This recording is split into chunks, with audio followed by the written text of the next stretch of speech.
Hello guys, magbibigay tayo ng example ng interview.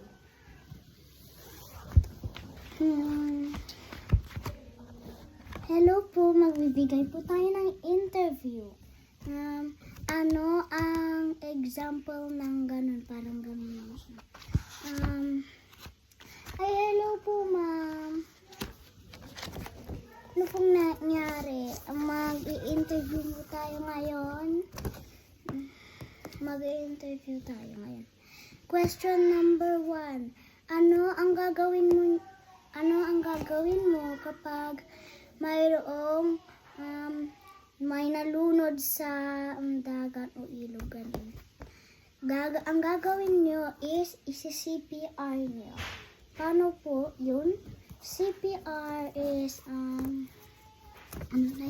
CPR is ilalagay mo yung dalawang kamay mo sa chest mo ng dahan-dahan, tapos i-press nyo para mailabas niya yung hinga niya.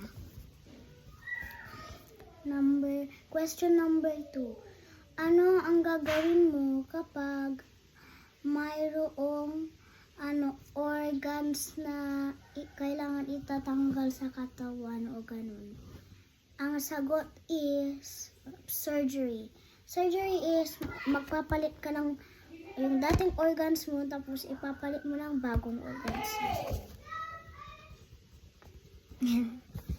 Question number 3. Ano ang gagawin niyo kapag mayroong masakit na ulo, masakit yung tiyan, ganun, may mga kati-kati. Ang gagawin mo is i-check up mo.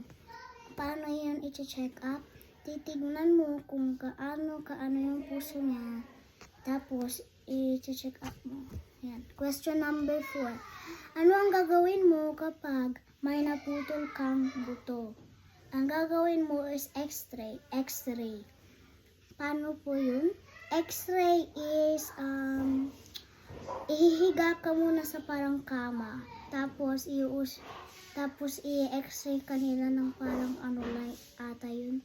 Tapos makikita nila yung bones mo. Tapos i-print nila. And then nakikita mo kung saan sakit yung bone mo. Tapos i-band-aid nila. Malapit na ako matapos sa interview. Magsusulat na ako. Okay, tapos na guys. Bye-bye. Please like, share, and subscribe.